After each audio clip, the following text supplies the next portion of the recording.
وبوجهه الكريم وسلطانه القديم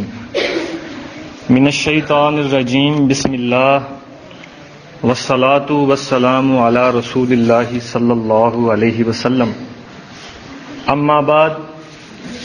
فاعوذ باللہ من الشیطان الرجیم بسم اللہ الرحمن الرحیم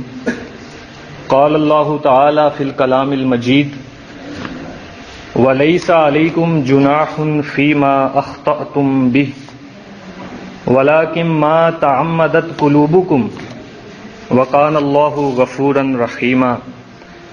وَقَالَ اللَّهُ عَزَّ وَجَلَّ مَنْ كَفَرَ بِاللَّهِ مِنْ بَعْدِ إِيمَانِهِ إِلَّا مَنْ أُكْرِهَ وَقَلْبُهُ مُطْمَئِنٌ بِالْإِيمَانِ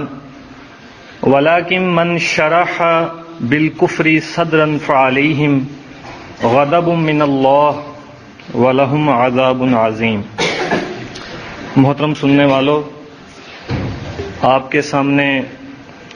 قرآن مجید کی سورۃ الاحزاب اور سورۃ النحل کی 2 آیات تلاوت کی ہیں۔ اللہ تعالیٰ سے دعا ہے کہ اللہ تعالیٰ مجھے حق بات بیان کرنے کی توفیق عطا فرمائے۔ جیسا کہ بھائی نے آپ کو بتایا ہے کہ میری تقریر کا موضوع موانع التکفیر ہے، تو موانع کسی چیز میں رکاوٹیں پیدا کرنے کے لیے یا کسی چیز کو منع کرنے کے لیے اور روکنے والی چیزیں، جس کو آپ بندشیں کہہ لیں، کہ کسی کلمہ گو کو، کلمہ پڑھنے والے مسلمان کو کافر کہنے یا اس کی تکفیر کرنے کے دوران جو چیزیں اس تکفیر کرنے سے منع کرتی ہیں ان کو موانع کہتے ہیں، یعنی وہ رکاوٹ اور بندشیں ہیں ایک مسلمان کلمہ پڑھنے والے کی تکفیر کرنے کے بارے میں۔ اور التکفیر اثبات کفر اور الزام کفر کے معنی میں آتا ہے، یعنی کسی مسلمان کی کسی کلمہ پڑھنے والے لا الہ الا اللہ محمد الرسول اللہ صلی اللہ علیہ وسلم کہنے والے کی تکفیر کرنے کے بارے میں یا اس کو کافر کہنے کے بارے میں جو چیزیں رکاوٹیں ہیں جو اس کے درمیان حائل ہیں ان کو بیان کرنا ہے۔ اور وہ موانع جو ہیں وہ 5 ہیں، اس میں الاکراہ یعنی مجبوری اور نیت کا اعتبار۔ نمبر 2، اقسام کفر کو ملحوظ رکھنا کہ وہ کفر کی کس قسم میں اس کی یہ بات آتی ہے، کفر اکبر ہے یا کفر اصغر ہے، کفر جہود، کفر بواہ، وہ کس کیٹیگری میں فال کر رہا ہے۔ نمبر 3، لا علمی کا اعتبار کرنا۔ نمبر 4، بے اختیاری یا سبقت لسانی، مجبوری کہہ لیں اس کو۔ اور نمبر 5، تعویل، تعویل کی موجودگی میں کسی کلمہ گو کی تکفیر نہیں کی جائے گی۔ اللہ تعالیٰ کا ارشاد قرآن مجید میں سورۃ النحل آیت نمبر 106، من کفر باللہ من بعد ایمانہ الا من اکرہ وقلبہ مطمئن بالایمان، جو شخص اللہ کے ساتھ کفر کرے اپنے ایمان کے بعد سوائے اس کے کہ جسے مجبور کیا جائے اور اس کا دل ایمان پر مطمئن ہو، وَلَكِن مَّن شَرَحَ بِالْكُفْرِ صَدْرًا فَعَلَيْهِمْ غَضَبٌ مِّنَ اللَّهِ، اور اس کا دل ایمان پر مطمئن ہو لیکن جو کفر کے لیے اپنا سینہ کھول دے تو ان لوگوں پر اللہ تعالیٰ کا بڑا غضب ہے،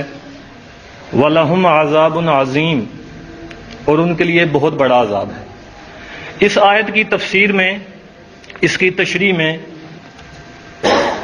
عمار ابن یاسر رضی اللہ عنہما کا ایک واقعہ بیان کیا جاتا ہے کہ جب نبی صلی اللہ علیہ وسلم نے مکہ میں دعوت ایمان لوگوں کے سامنے رکھی تو بلال رضی اللہ عنہ، خباب، اسی طرح عمار، ان کے والد یاسر اور ان کی والدہ سمیہ رضی اللہ عنہم اجمعین،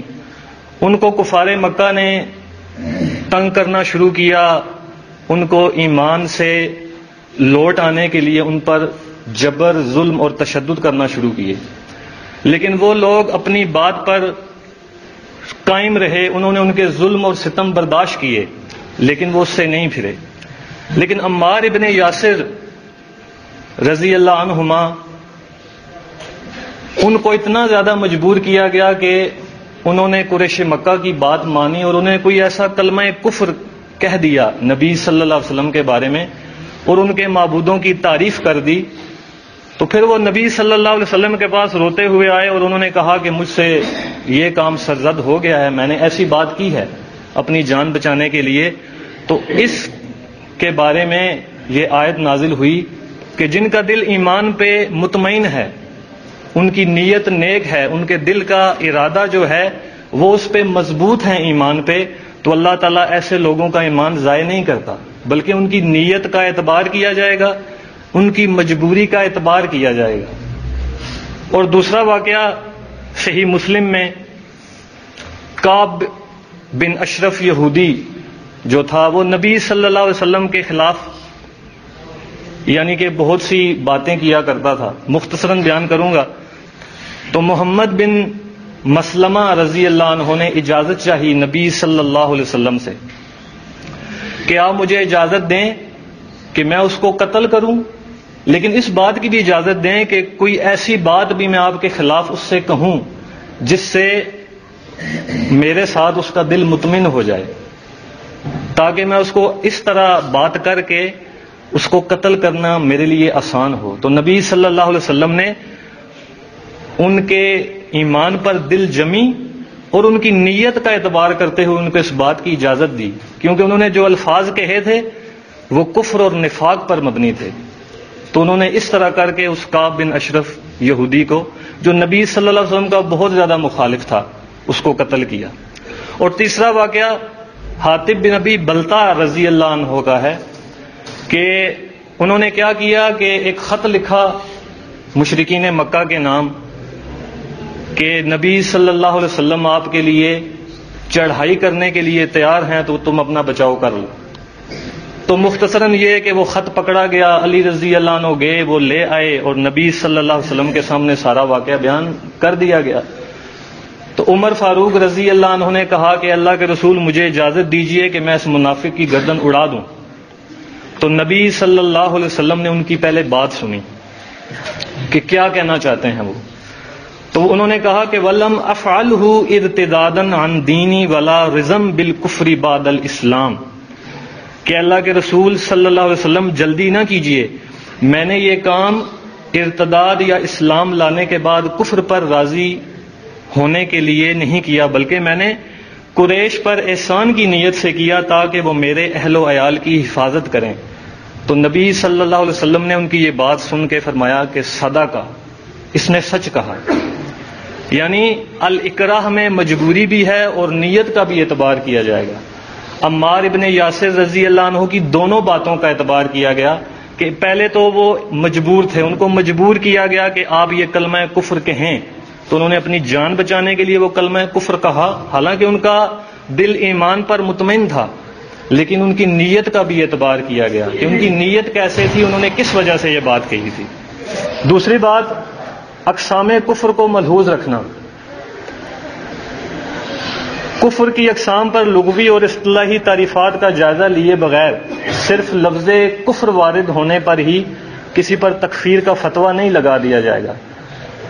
بلکہ اس کے بارے میں یہ جانچ پڑتال کی جائے گی کہ آیا وہ کفر کی کس قسم میں ہے، یعنی کیا وہ کفر اکبر کا مرتکب ہے یا کفر اصغر کا مرتکب ہے، یا کفر کی کس کلاس میں وہ فعال کر رہا ہے۔ تو اس کے بعد اس کے بارے میں فیصلہ کیا جائے گا، جیسے قرآن مجید میں ہے اعجب الکفار نباتہ، کہ جس سے اگنے والی کھیتی نے کاشتکاروں کو خوش کر دیا۔ اگر یہاں لفظ الکفار سے کفر مراد لے لیا جائے تو آپ اندازہ کر سکتے ہیں کہ یہ بات کہاں تک جائے گی اور کون کون اس کی زد میں آئے گا، اس کا اندازہ نہیں ہو سکتا۔ تو نبی صلی اللہ علیہ وسلم نے، کیونکہ وہ قرآن کے شارع بھی تھے اور شارح بھی تھے، اس کی شرح کرنے والے بھی تھے، شریعت کے لانے والے بھی تھے، اللہ کے احکامات کو کھول کر بیان کرنے والے بھی تھے. تو نبی صلی اللہ علیہ وسلم نے یہ بات بیان فرمائی. بہت سی مثالیں ہیں جن میں سے کچھ آپ کے سامنے پیش کروں گا. انہوں نے فرمایا کہ سباب المسلم فسوق و قتالہ کفر، کہ ایک مسلمان کو گالی دینا فسق ہے اور اس کا قتل کرنا کفر ہے. اور دوسری بات بیان فرمائی کہ لا ترجعوا بعدی کفارا یضرب بعضکم رقاب بعض. خطبہ حجۃ الوداع کے موقع پر نبی صلی اللہ علیہ وسلم صحابہ کے ایک بڑے اجتماع سے خطاب کرتے ہوئے یہ بات بیان فرما رہے ہیں کہ میرے بعد کفر کی طرف نہ لوٹ جانا کہ ایک دوسرے کی گردنیں مارنے لگو. اور اسی طرح نبی صلی اللہ علیہ وسلم نے فرمایا کہ جو غلام اپنے مالکوں سے بھاگ جائے تو بلا شبہ اس نے کفر کیا. تو اس کفر سے مراد وہ کفر نہیں ہے، وہ کفر اکبر نہیں ہے کہ جو آدمی کو دین اسلام سے خارج کر دے، خارج من الملہ کر دے. اس کفر سے عام گناہ مراد ہے، یعنی گناہ کبیرہ یا گناہ صغیرہ، جس کی وجہ سے ایک انسان دائرہ اسلام سے خارج نہیں ہوتا، بلکہ وہ معصیت کا مرتکب ہوتا ہے، گناہ کا مرتکب ہوتا ہے، کبائر ہوں یا صغائر ہوں. اس کا بہرحال اس نے اللہ تعالیٰ کو جواب دینا ہے. سزا کاٹنی ہوئی تو اللہ تعالیٰ اس کو سزا دے گا، اس نے وہ کاٹنی ہے. لہذا ایک مسلمان کو محض کبیرہ گناہ کے تحت اس کی تکفیر نہیں کی جائے گی، اس کو گناہ کرنے پر کافر کا فتویٰ اس پہ نہیں لگایا جائے گا، کیونکہ اللہ تعالیٰ کا ارشاد ہے ان اللہ لا یغفر ان یشرک بہ ویغفر ما دون ذلک لمن یشاء ومن یشرک باللہ فقد افترى اسما عظیما. سورہ نساء آیت نمبر 48 کہ اللہ تعالیٰ بے شک ہر گناہ کو بخش دے گا جسے وہ چاہے گا، لیکن شرک ایک ایسا گناہ ہے جس کو اللہ تعالیٰ ہرگز نہیں بخشے گا، اور اس کی سزا جہنم بھی اللہ تعالیٰ نے دوسری جگہ بیان فرمائی ہے کہ شرک کرنے والا جنت میں نہیں جا سکتا، اس کی سزا جہنم ہے. اسی طرح نبی صلی اللہ علیہ وسلم بیان فرماتے ہیں کہ لا یزنی الزانی حین یزنی وہو مؤمن، کہ جب زانی زنا کر رہا ہوتا ہے تو وہ مومن نہیں ہوتا. ولا یسرق السارق حین یسرق وہو مؤمن، جب چور چوری کر رہا ہوتا ہے تو وہ مومن نہیں ہوتا. اور ولا یشرب الخمر حین یشربها وہو مؤمن، اور جب شرابی شراب پی رہا ہوتا ہے تو وہ مومن نہیں ہوتا. اور پھر اللہ کے رسول صلی اللہ علیہ وسلم نے ایک اور مقام پر بیان فرمایا ما من عبد قال لا الہ الا اللہ ثم مات علی ذلک الا دخل الجنہ، کہ جس بندہ نے بھی کلمہ لا الہ الا اللہ محمد رسول اللہ پڑھا بے شک وہ جنت میں جائے گا. وَإِن زَنَا وَإِن سَرَقَ، چاہے وہ زنا کرے یا چاہے اس نے چوری کی ہو، شرک نہیں کیا، اللہ پر ایمان رکھتا ہے، تو یہ جو گناہ معصیت کے کام یا گناہ کبیرہ اس سے سرزد ہوئے ہیں تو وہ انشاءاللہ جنت میں جائے گا. تو یہاں جو بات بیان کی جا رہی ہے کہ جب زانی زنا کرتا ہے تو وہ مومن نہیں ہوتا، تو میرے بھائیوں اس سے کلی طور پہ ایمان کی نفی نہیں کی جا رہی کہ اس کا ایمان بالکل ختم ہی ہو گیا. دوسرے الفاظ میں یہ بھی سمجھا جا سکتا ہے کہ وہ ہوا مؤمن، وہ مومن نہیں رہا تو اس کا ایمان ختم ہو گیا، کیا وہ کافر ہو گیا؟ نہیں، اس میں کلی طور پہ ایمان کی نفی نہیں کی گئی بلکہ ایمان کامل کی نفی کی گئی ہے کہ اس کا ایمان کامل نہیں رہا، اس کے ایمان میں نقص آ گیا ہے. کیونکہ بخاری رحمہ اللہ صحیح بخاری کتاب الایمان کے شروع میں ایک قول لائے ہیں کہ الایمان ہوا قول و فعل و یزید و ینقص، کہ ایمان کسی ایک چیز کا نام نہیں ہے، ایمان دو چیزوں کا نام ہے، قول بھی فعل بھی، اس کے مطابق عمل بھی، یہ دونوں چیزیں ایمان میں داخل ہیں. اور اس میں کیا ہوتا ہے؟ اس میں زیادتی بھی ہوتی ہے اور اس میں کمی بھی آ جاتی ہے. نیک کام کرنے سے اس میں زیادتی ہوگی جب آدمی برائیوں میں ملوث ہوگا تو اس میں کمی ہوگی. اس کا مطلب یہ نہیں کہ اس شخص سے، اس کلمہ پڑھنے والے کے دل سے اس عمل کی وجہ سے کلی طور پہ ایمان کی نفی ہو جائے. اس کا بالکل یہ مطلب نہیں. اسی لیے نبی صلی اللہ علیہ وسلم نے یہ بات بیان فرمائی، سیدنا جبریل علیہ السلام میرے پاس آئے اور مجھے بشارت دی کہ جو کوئی آپ کی امت میں سے اس حال میں فوت ہوگا کہ وہ اللہ تعالیٰ کے ساتھ کسی کو شریک نہ کرے تو وہ جنت میں جائے گا. تو صحابی رسول نے عرض کیا کہ اللہ کے رسول صلی اللہ علیہ وسلم کیا اس نے زنا کیا ہو یا چوری کی ہو؟ تو نبی صلی اللہ علیہ وسلم نے کہا ہاں، چاہے اس نے زنا کیا ہو، چوری کی ہو، اگر وہ اللہ پر ایمان رکھتا تھا اور اس نے شرک نہیں کیا، شرک پر اس کی موت نہیں ہوئی تو بے شک وہ جنت میں جائے گا. چاہے اللہ تعالیٰ اس کے اعمال کو معاف کر دے، برے اعمال کو اس سے درگزر کر دے، یا چاہے اس کو ان اعمال کی سزا دے کر اس کو جنت میں بھیج دے، تو بہرحال وہ جنت میں جائے گا. تیسری جو شرط ہے تکفیر کی وہ ہے لا علمی کا اعتبار کرنا، کہ کوئی شخص، کوئی کلمہ پڑھنے والا کسی چیز سے لا علم ہے، اس کو اس مسئلے کے بارے میں نہیں پتا، تو وہاں اس کی لا علمی کا اعتبار کیا جائے گا. قرآن مجید میں عذاب کے سلسلہ میں ایک قاعدہ بیان کیا گیا ہے، ایک اصول بیان کیا گیا ہے، وما کننا معذبین حتی نبعث رسولا، اور ہم کبھی عذاب دینے والے نہیں یہاں تک کہ کوئی پیغام پہنچانے والا ہم نہ بھیج دیں. اور نبی صلی اللہ علیہ وسلم نے فرمایا رفع القلم عن ثلاثۃ عن النائم حتی یستیقظ، کہ 3 قسم کے لوگوں سے قلم اٹھا دیا گیا ہے. وہ کون سے ہیں؟ سوئے ہوئے سے حتیٰ کہ بیدار ہو جائے، جاگ جائے. وعن الصبی حتی یحتلم، بچے سے، نابالغ بچے سے حتیٰ کہ وہ بالغ ہو جائے. اور تیسری چیز ہے وعن المجنون حتی یعقل، اور مجنون سے، پاگل دیوانے سے حتیٰ کہ وہ عاقل ہو جائے، سمجھدار ہو جائے یا ٹھیک ہو جائے اپنے اس بیماری سے، عقل مند ہو جائے. ان تینوں سے اس وقت تک اللہ تعالیٰ نے قلم اٹھا لیا ہے. ان کے اعمال نہیں لکھے جاتے، ان کے بارے میں اس سے باز پرس نہیں کی جائے گی. اور بنی اسرائیل کا وہ شخص بھی جو کہ آپ سنتے رہتے ہیں کہ جس نے اپنے بیٹوں کو وصیت کی تھی کہ میں مر جاؤں تو میری لاش کو جلا دینا اور اس کو دریا میں بہا دینا، یا تیز آندھی آئے تو اس میں اڑا دینا. اس کی تفصیل آگے آئے گی. اسی طرح ذات انوات کا ایک مکمل واقعہ احادیث کی کتابوں میں ملتا ہے. سنن ترمذی میں امام ترمذی رحمہ اللہ لائے ہیں، 2180 نمبر حدیث ہے کہ نبی صلی اللہ علیہ وسلم غزوہ حنین کے موقع پر ایک جگہ سے صحابہ کرام کے ساتھ ان کا گزر ہوا، تو وہاں ایک درخت تھا جس کو مشرکین برکت والا سمجھتے تھے، اچھا سمجھتے تھے، تو مشرکین اس کے ساتھ اپنی تلواریں لٹکایا کرتے تھے.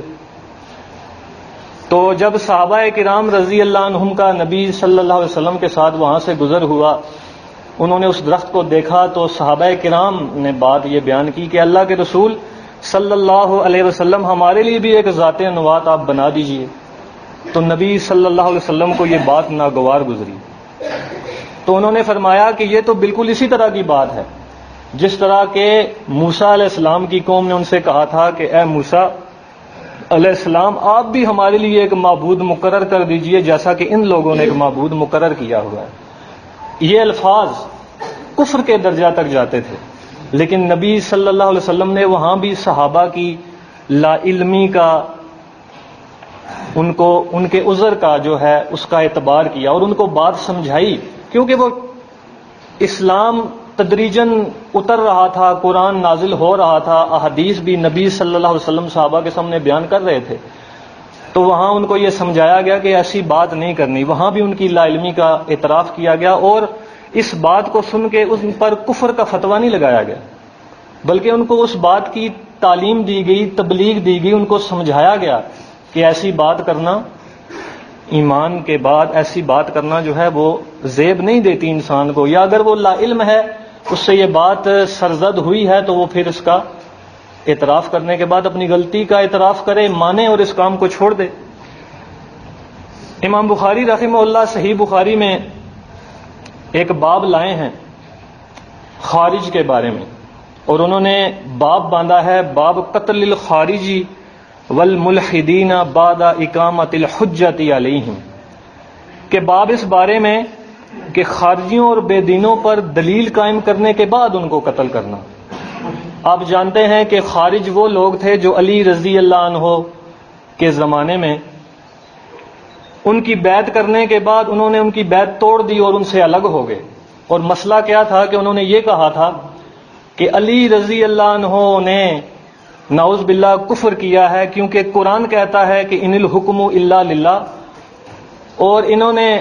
خارج نے کیا کیا کہ لا حکم الا اللہ کا نعرہ لگایا اور کہا کہ نعوذ باللہ علی رضی اللہ عنہ نے کفر کیا ہے، کیونکہ انہوں نے ایک ثالث تحکیم کا مسئلہ جو ہے اس میں اللہ کی کتاب کو انہوں نے ثالث کے طور پہ پیش کیا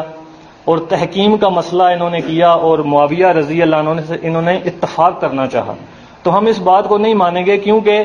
خالق کی بات مانی جاتی ہے، مخلوق کی کسی بات پہ ہم راضی نہیں ہوں گے۔ تو اس طرح کا وہ معاملہ تھا، لیکن علی رضی اللہ عنہ نے کہا کہ بات تمہاری سچی ہے، کلمہ جو تم کہہ رہے ہو کلمہ یہ ٹھیک تم کہہ رہے ہو، لیکن اس کی تعویل اور تفسیر جو ہے، اس کا حکم جو ہے وہ اس کا نفاذ تم نے غلط کیا ہے۔ یہ ہوتا ہے کلمات کو اس کے اصل سے پھیر دینا، اس کے معنی اور مطالب کا غلط استعمال کرنا۔ یہ وہ خارج تھے جنہوں نے یہ مسئلہ اٹھایا، اور علی رضی اللہ عنہ نے ان کو یہاں تک کہا کہ ہم آپ کو اپنی مساجد میں نماز پڑھنے سے نہیں روکیں گے، ہم آپ کو قتل بھی نہیں کریں گے، آپ کا جان مال عزت آبرو سب کچھ ہمارے لیے حرام اسی طرح ہے جیسا کہ کلمہ پڑھنے والے یا صحیح مسلمان کا ہوتا ہے، اسی طرح بالکل۔ لیکن جب انہوں نے یہ کیا کہ وہ تلواریں اٹھا کے سامنے آئے ان کے، اور انہوں نے کہا کہ نہیں ان کا خون جان مال ہمارے لیے حلال ہے، تو پھر ان سے جنگ نہروان جو کہ ایک تاریخی جنگ ہوئی علی رضی اللہ عنہ کی اور خارج کے درمیان، اس کا ذکر تاریخ میں ملتا ہے۔ تو امام بخاری اس پہ باب باندھتے ہیں کہ ان خارج کے بارے میں جن کو آج یہی کہا جاتا ہے کہ وہ خارج عن الاسلام ہیں، خروج کر گئے، وہ خلیفہ کی اطاعت سے نکل گئے، اسلام سے خارج ہو گئے، لیکن بخاری رحمہ اللہ باب باندھتے ہیں اتنے احتیاط سے اور اپنی فقہ کے مطابق کہ ان کو بھی حجت قائم کرنے کے بعد ان کے خلاف قتال یا جہاد کیا جائے گا، ویسے نہیں، ان کی لا علمی اور اس کے عذر کو دور کیا جائے گا۔ چوتھی چیز ہے بے اختیاری یا سبقت لسانی، یعنی کہ آدمی بے اختیاری میں ایسے الفاظ کہہ دے، خوشی میں ایسے الفاظ ادا کر دے جو کہ بظاہر دیکھنے میں کفر پر محمول ہوں، لیکن وہاں بھی یہ الفاظ سن کے ان پر کفر کا فتویٰ نہیں لگایا جائے گا، اس مسلمان کی تکفیر نہیں کی جائے گی، بلکہ اس کی وہاں بھی الفاظ کو اچھے معنی پر محمول کیا جائے گا، اس کی لا علمی کا، اس کی سبقت لسانی اور بے اختیاری، اس کے الفاظ جو اس کے زبان سے ادا ہوئے ہیں ان کے بارے میں سوچا سمجھا جائے گا، اس کا یعنی کہ اس کے بارے میں دیکھا جائے گا کہ وہ کس وجہ سے انہوں نے یہ الفاظ کہے ہیں۔ تو اس بارے میں نبی صلی اللہ علیہ وسلم نے ارشاد فرمایا کہ ان اللہ تجاوز لی عن امت الخطا والنسیان وما استکرہوا علیہ، سنن ابن ماجہ کتاب الطلاق میں یہ حدیث آئی ہے کہ اللہ نے میری خاطر میری امت کو غلطی، بھول اور وہ کام معاف کر دیے ہیں جن پر انہیں مجبور کر دیا گیا۔ نبی صلی اللہ علیہ وسلم نے ارشاد فرمایا، اور اللہ تعالیٰ قرآن میں ارشاد فرماتا ہے کہ وَلَيْسَ عَلَيْكُمْ جُنَاحٌ فِي مَا أَخْطَأْتُمْ بِهِ وَلَكِن مَا تَعَمَّدَتْ قُلُوبُكُمْ وَكَانَ اللَّهُ غَفُورًا رَحِيمًا، اور تم پر اس میں کوئی گناہ نہیں جس میں تم نے خطا کی اور لیکن جو تمہارے دلوں نے ارادے سے کیا، اور اللہ ہمیشہ بے حد بخشنے والا نہایت رحم کرنے والا ہے۔ مسلم کتاب التوبہ باب فی الحز علی التوبہ میں ایک واقعہ بیان کیا گیا ہے کہ جب اللہ تعالیٰ کا کوئی بندہ توبہ کرتا ہے تو اللہ تعالیٰ کو اس سے زیادہ خوشی ہوتی ہے کہ جب تم میں سے کوئی شخص جنگل میں ہو اور اس کی سواری ہو، اس کے اوپر اس کا سامان طعام یا ہر قسم کا سامان لدا ہو اور وہ سواری اس سے گم ہو جائے تو وہ مشقت میں پڑ جاتا ہے، تو پھر وہ اسی اثناء میں اس کو ڈھونڈتے ہوئے اس کو سواری نہیں ملتی تو وہ ایک جگہ جاتا ہے، اس کو تھکاوٹ کی وجہ سے نیند آتی ہے اور وہ سو جاتا ہے، لیکن جب اس کی آنکھ کھلتی ہے تو وہ اپنی سواری کو اپنے سامنے موجود پاتا ہے تو خوشی میں آ کرنا اس کا، یعنی خوشی میں آ کر وہ پھولے نہیں سماتا. اس کی خوشی کی یہ انتہا ہوتی ہے کہ وہ، یعنی کہ اس کو اپنے جذبات پر کنٹرول نہیں رہتا. تو ایک ایسے شخص کا بیان حدیث میں صحیح مسلم میں کیا گیا کہ جب اس کو سواری ملی اور اس نے اپنی سواری کو پا لیا، پکڑ لیا، اس سواری اس کے پاس آ گئی تو اس نے کہا اللہم انت عبدی و انا ربک.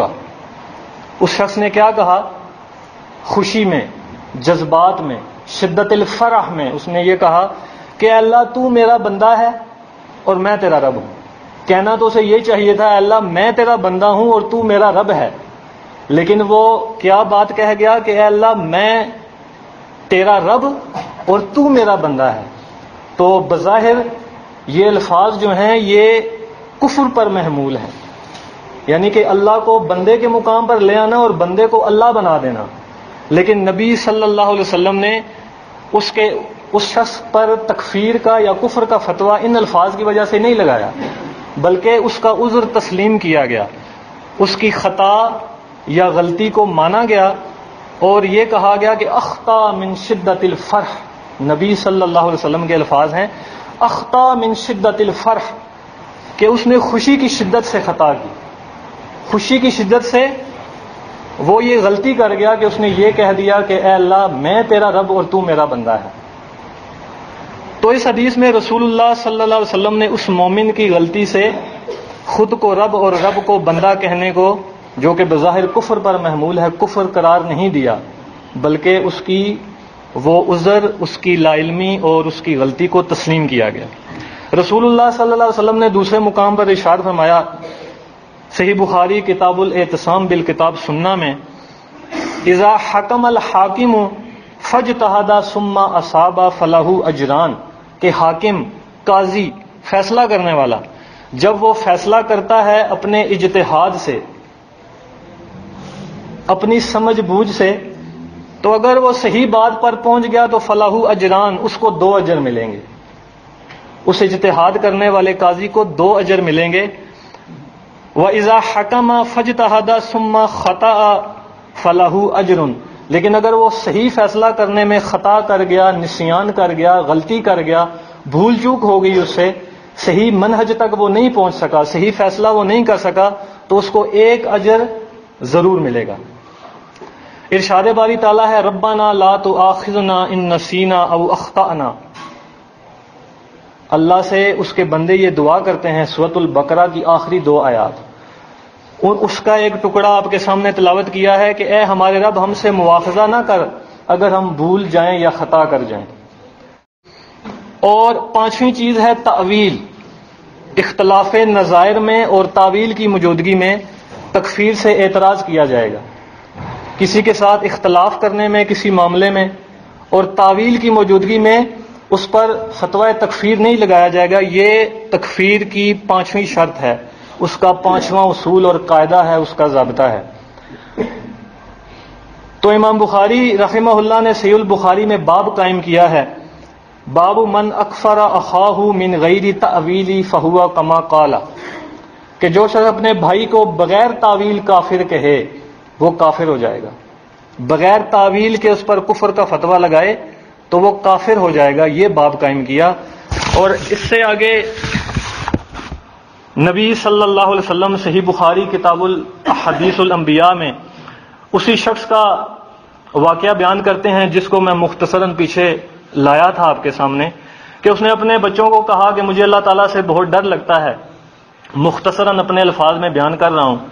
کہ وہ اگر مجھ پہ قدرت پا لے گا تو وہ مجھے بڑا سخت عذاب دے گا، اور میں گناہ گار ہوں. میری لاش کو ایسا کرنا، جلا دینا، زوردار جھکڑ آئے تو اس میں اڑا دینا. تو اس کے بیٹوں نے اس کی وصیت پہ عمل کیا اور ایسا ہی کیا. لیکن اللہ تعالیٰ نے زمین کو حکم دیا، اس نے اس کے تمام ذرات کو اکٹھا کیا اور دوبارہ اللہ تعالیٰ نے اس کو انسان کی شکل میں صحیح و سالم اپنے سامنے کھڑا کر لیا اور پوچھا کہ ہاں تو نے یہ کام کس لیے کیا ہے؟ تو اس نے کہا اللہ تعالیٰ تیرے ڈر کی وجہ سے. تو یہاں بعض حضرات کہہ دیتے ہیں کہ وہ کلی طور پہ تقدیر کا انکاری تھا. نہیں، تقدیر کا انکاری نہیں تھا، بلکہ اس کو اللہ تعالیٰ پہ ایمان تھا، وہ تقدیر پہ ایمان رکھتا تھا. لیکن اسے اس بات میں شک حائل ہو گیا، وہ یہاں پہ اس سے یہ لا علمی ہو گئی کہ وہ اس بات سے لا علم تھا کہ ایک تو اللہ تعالیٰ پر ایمان یہ ہے، یعنی اس بات پر ایمان کہ اللہ ہر چیز پر قادر ہے، اور دوسری بات یہ کہ اس کو اس بات میں بھی شک تھا، لا علمی تھی اس شخص کو کہ کیا اللہ تعالیٰ مجھ کو دوبارہ اٹھا کے میرے ذرات کو اکٹھا کر کے مجھے اپنے سامنے کھڑا کر لے گا، تو وہ اس بات سے لا علم تھا۔ باقی وہ تقدیر پر بھی ایمان رکھتا تھا جتنا اس کے پاس علم تھا، اور اسی علم کے مطابق وہ اللہ تعالیٰ پہ بھی ایمان رکھتا تھا کہ اللہ تعالیٰ نے مجھ سے حساب لینا ہے، اور وہ یہ بات بیان کرتا ہے کہ اللہ تعالیٰ مجھے بڑا سخت عذاب دے گا، اس ڈر سے میں نے یہ کام کیا ہے۔ تو یہ باتیں آپ کے سامنے بیان کی ہیں، لیکن آخر میں یہ بات آپ کے سامنے یہ بھی بیان کرنا چاہتا ہوں کہ تکفیر کے اصول آپ کے سامنے بیان کرنے کا مقصد یہ ہے کہ ہمیں علم ہو کہ تکفیر کس بارے میں کی جاتی ہے اور کیسے کی جاتی ہے، اس کی شرائط اور اصول کیا ہیں۔ لیکن یہ بات نہیں ہے کہ سرے سے تکفیر کرنا ہی ختم ہے، کیونکہ تکفیر کی جاتی ہے جو ضروریات دین کا انکار کرتا ہے، جو ان اصولوں کو توڑتا ہے تو اسی کی تکفیر کی جاتی ہے۔ شرک کرنے والا ہی مشرک ہوتا ہے، کفر جو کرتا ہے اسی کو کافر کہتے ہیں۔ اور اللہ کے رسول صلی اللہ علیہ وسلم نے یہ بات بیان فرمائی، صحیح بخاری کی پہلی حدیث، کہ بنی الاسلام علی خمس شہادت اللہ الہ الا اللہ وان محمد رسول اللہ واقامت الصلاۃ وایتاء الزکاۃ وصوم رمضان وحج بیت اللہ او کما قال النبی صلی اللہ علیہ وسلم، کہ یہ 5 بنیادیں ہیں دین اسلام کی۔ اگر ان ضروریات دین میں سے، ان دین کی اساس میں سے، ان بنیادی قواعد میں سے اگر کوئی شخص اس کا انکار کر دے گا تو اس کی تو تکفیر کی جائے گی، لیکن ان 5 شرائط، اصول اور قواعد، اس کا عذر، اس کی لا علمی، یہ ساری شرطیں پوری ہونے کے بعد کی جائے گی۔ لیکن ایک حد تو یہ ہے کہ تکفیر کرنے میں اتنے آگے گزر گئے کہ ہر کس و ناقص،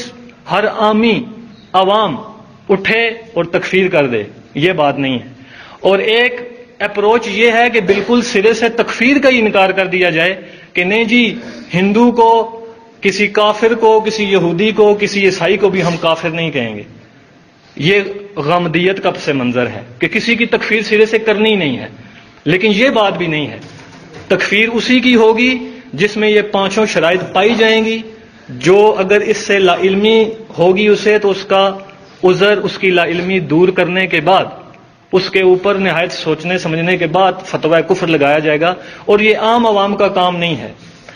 یہ علماء کا کام ہے۔ عام عوام کو تکفیر کا یہ مسئلہ ان کے ہاتھ میں نہیں دیا جائے گا، بلکہ علماء کا کام ہے، وہ نہایت سوچنے سمجھنے کے بعد کسی معین شخص پر۔ اور یہ جو 5 اقسام آپ کے سامنے شرائط کہہ لیں، قواعد و ضوابط کہہ لیں تکفیر کے، یا موانع تکفیر کہہ لیں، جو بھی اپنی زبان میں آپ سمجھتے ہیں وہ کہہ لیں، یہ جو بیان کی گئی ہیں یہ کسی فرد معین کی تکفیر کے بارے میں بیان کی گئی ہیں، کسی شخص کا نام لے کر اس کی تکفیر کے بارے میں جو کی جاتی ہے۔ یہ 5 شرائط اس کے لیے ہیں کہ اس کی لا علمی اور عذر کو یہاں سے دور کیا جائے گا۔ تو اللہ تعالیٰ سے دعا ہے کہ اللہ تعالیٰ ہمیں حق بات بیان کرنے کی، اس کو سمجھنے کی، اس پر عمل کرنے کی توفیق عطا فرمائے۔ سبحانک اللہم و بحمدک، اشہد ان لا الہ الا اللہ وحدہ لا شریک لہ، واشہد ان محمدا عبدہ ورسولہ۔